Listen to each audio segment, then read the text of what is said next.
So y'all, Kenya's gonna be doing some type of halftime show in Alabama.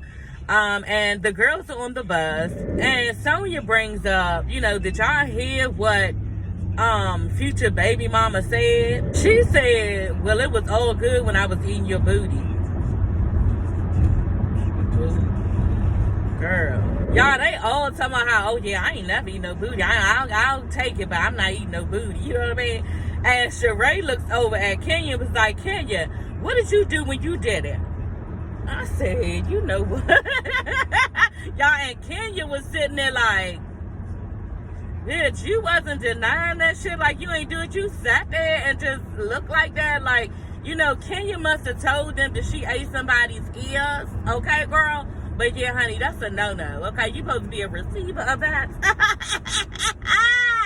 And not a giver. Okay, that's way too much. So, y'all, Bryce calls Courtney on the FaceTime.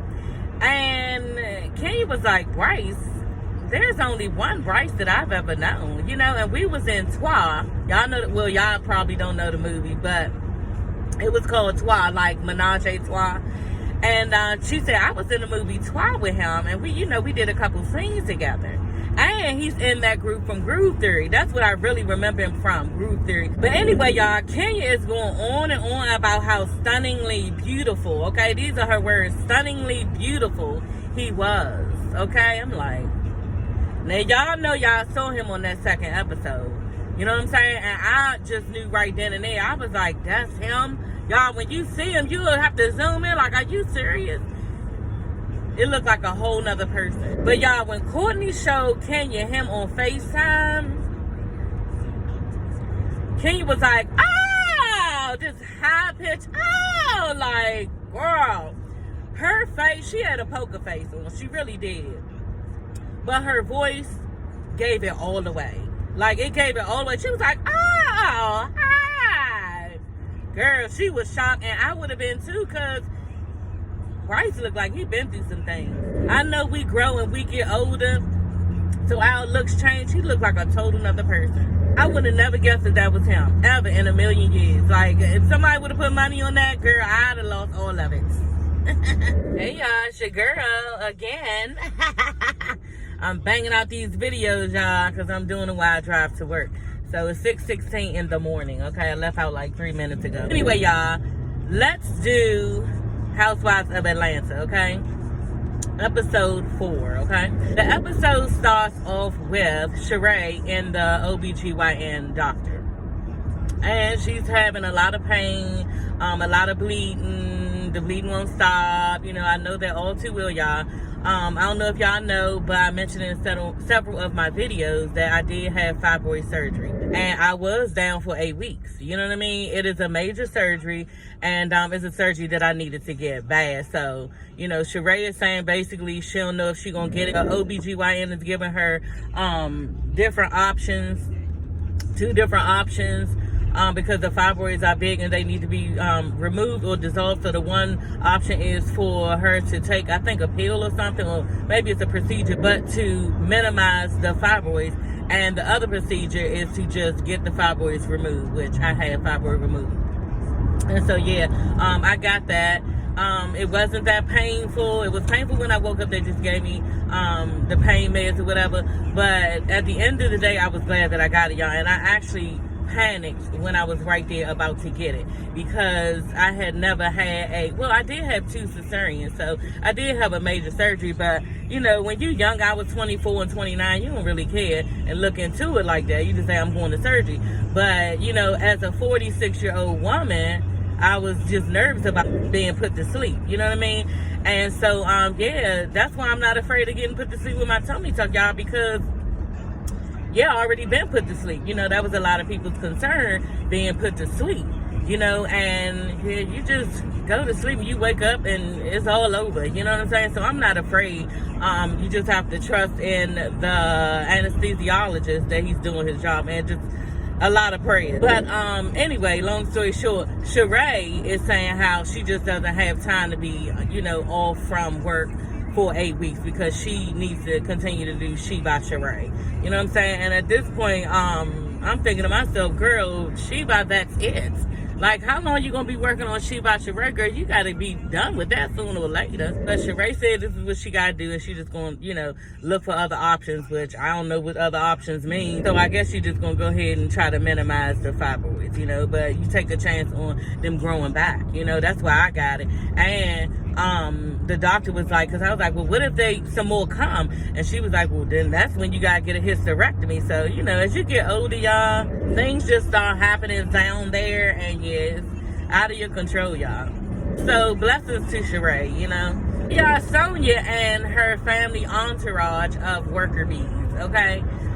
Sonia got her family doing all these different odd jobs for her, just basically trying to expand her wealth to her family because she was blessed. That's how she's saying she wanted to do. She's upset, crying, saying she didn't want it to be this way because they're mad at her, because basically she's telling them that her husband is ready for everybody to go because they've been living with her for a year now, and he wants his wife and his immediate family back. And the sister basically is salty because she feels like the husband, which is Sonia's assistant, her sister's assistant now, which is a bad idea. I was thinking to myself, that's such a bad idea. You can never mix family and work.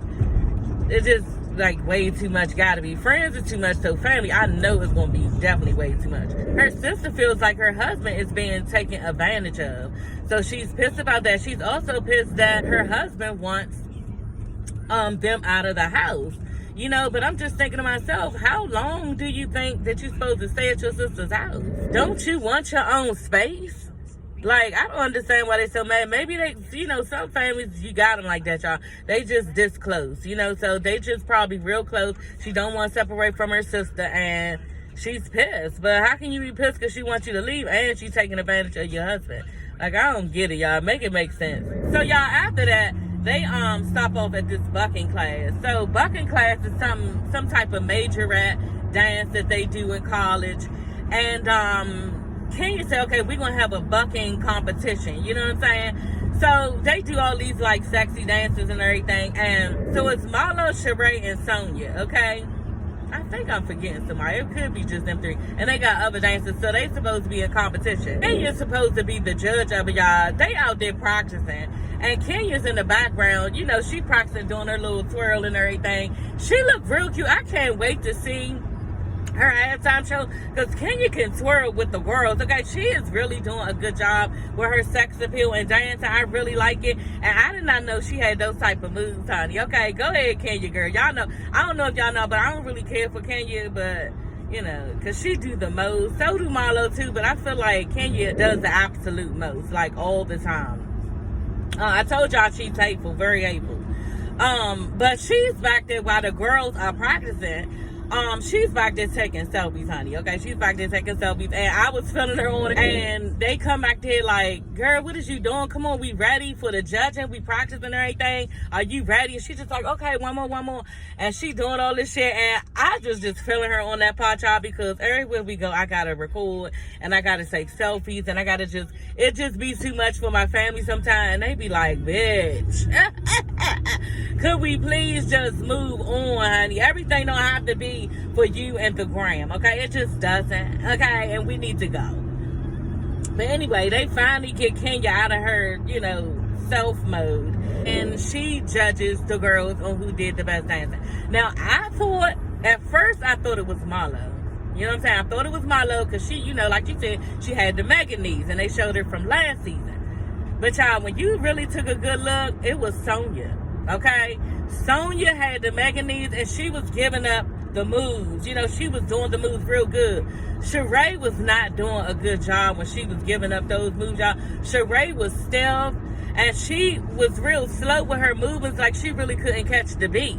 You know what I'm saying? So I don't know why she said that Sheree won. Where? Because she's your friend? Because I just didn't get that. I didn't see what Sheree won at all. Like, Sheree was actually the least favorite. I thought it should have been Sonia, Marlo, and then Sheree. Who am I to judge? So y'all, Bryce calls Courtney on the FaceTime. Definitely remember him from Groove Theory. I forgot the song. The song was real cute. The song came out in 1995.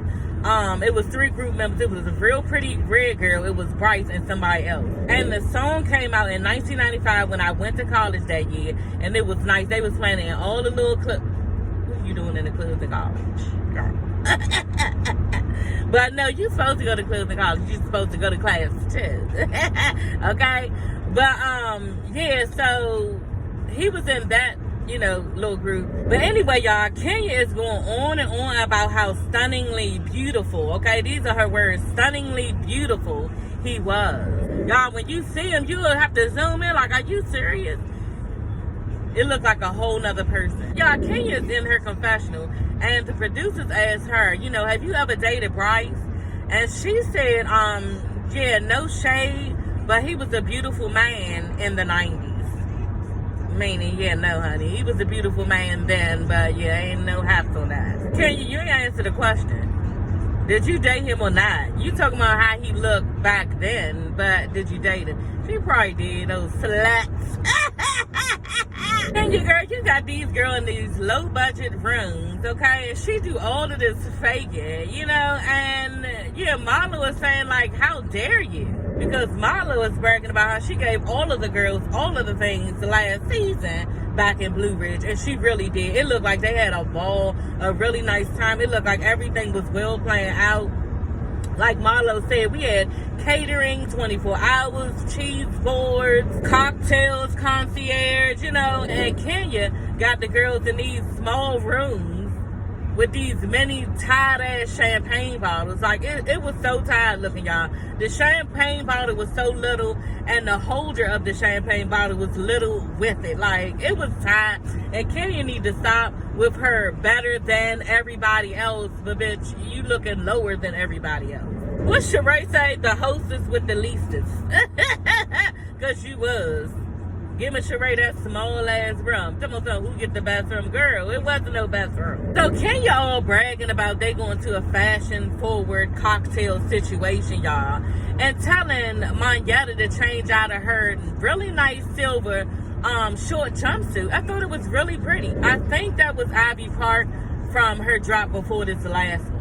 The last one I got, it was like army fatigue and hot orange, like a really bright orange. And then the drop that Beyonce had before this last one was silver, looking like Reynolds 5. Girl, I paid like I think it was $500 or almost $500 for this sweatsuit that I've never worn before. So I'm gonna wear it sooner or later. It's a good time to wear it because it's not too hot outside right now, so I probably should rock it probably this weekend or something. But yeah, y'all, it looked like she had on something from that drop. So anyway, Kenya's telling her to change out of that because they're going to something, you know, upscale event. And girl, when they get there, it's not that at all. Like, everybody is dressed real casual, dressed down. You know, people ain't all in no wigs and looking, you know, all flyed up and all this stuff. Nobody is looking that way. They looking casual. It's college, you know what I'm saying? It's more like a nice social event, like with cocktails. And she had it all wrong and fucked up because that's how Kenya is. She was acting like it was so much because she was involved. And she always putting on like that. And it just wasn't that serious. It made her look stupid in the end. It was like the paparazzi was there as far as the guests because everybody was real excited for them being there. You know, people was recording, taking pictures, all this stuff. Somebody even walked up to Sheree, asked for an autograph, him and his mother. You know what I'm saying? So it was like a regular party that we would go to, but not these girls, you know? The girls were looking at the party like, oh my God, where are we at? You know, what's going on? Sheree was like, you know, they must have dropped us off somewhere else because, yeah, they clearly wasn't supposed to be there because they was being given too much attention, y'all. Kenya, I noticed, she did not complain about the party at all. You want to know why? Because she loves that center of attention. And she was loving it. She was just flowing through there. First she was acting like, oh my God, is this the situation? Just a stand-up situation? Yeah, you took it too far because you do the most all the time. And I did notice that she was just like kind of like flowing through the party. You know, it's just she was that girl. You know, which is fine, but bitch, you was giving up too much attention and it was too much lights, camera, and all of the things with y'all because y'all all flashy and the people come and tell them, yeah, y'all, they want y'all to leave. It's just too much attention taken away from the actual event and these people want to highlight their event for what they need to highlight it for. You know, so they eventually told them they need to get up and leave. So they went on and left. They're back at the hotel. They like, yeah, she always doing this. Come on, Kenya. I'm like, well, they showed clips of last season when Kenya just like to go in her room and be in there. You know what I'm saying? I think Candy last season was trying to get her to come out or whatever. And yeah, she don't want to come. And I'm just trying to figure out, to me, if somebody can leave it down in the comments, why is everybody so pressed for Kenya to come downstairs? They feel like she left them. Bitch, we back at the hotel. I could just go to my room. You know what I mean? But they want her to come with them, and they just, I guess, trying to make some of the situation. I don't know. I don't see the big deal why Kenya need to come out of her room. Is it so early that nobody should even be going to their room now? I can understand that. You know what I'm saying? But why is everybody so pressed for Kenya to come out? Anyway, y'all, they go upstairs. Sheree, you know, knocks on the door like a regular person at first. Y'all, Marlo, because y'all know they was already beefing. They was beefing at the table about something. I ain't even mention it, y'all, because y'all know these bitches always argue about something. And it wasn't even worth, because what her and Drew was beefing, Marlo and Drew was beefing, and Marlo took it all to another level, and it should have just not even went there. You know, basically it was talking about how Drew was telling Kenya about that, and Sison somehow how Marlo was doing the most, which she was at the end. You know, she really was yelling at Drew like that in her face. But anyway, yeah, so Marlo takes it upon herself to take her foot and begin banging, you know, kicking Kenya's door. And I said, y'all, that is total disrespectful. And I was not surprised when Kenya came to that door like an old ass bitch. My husband was like, she sound like an old ass bitch. I said, I know, right? She was like, what the fuck is wrong with y'all banging at my goddamn door? You fucking asshole. Like, calling them all types of names, cussing them out, y'all. Because it was disrespectful and wrong. Because I think Marlo did it twice. Then Marlo, she finally answered. Then Marlo is standing at the door as Kenya cussing them out. You know, what the fuck is wrong with y'all banging them out, motherfucking door, cussing them out. And Marlo is steady yelling, Summer, Summer, Summer. Like, the fuck? Man, that's a beef for that ass next episode. I'm serious. That's going to be on and popping, honey. Because you don't come to nobody door doing all that. And I'm sure Sheree not going to be involved. They're going to say that was all Marlo when Sheree was doing the shit too. You know what I'm saying? And they all was standing there and laughing about it. The sad part about it was, y'all, Kenya said her daughter was in there. So, bitch, you was just really going off. And your daughter was in there. So, you know, I don't know whether her daughter was in there or not, but Kenya, you just did a lot in front of a, 3 or 4 year old girl. But anyway, y'all, that is all for this video. I will see you ladies and gents later. Eventually, I'm going to do Anna Nicole, and I think I'm going to keep doing Tupac. Like, I just keep trying to push these videos out, you know. But I'm going to try to get those done, y'all. I just been trying to do my regular with this and get back on my videos with these, okay? So I will see you ladies and gents later. Bye. Don't forget to like, comment, and subscribe. See y'all later. Bye.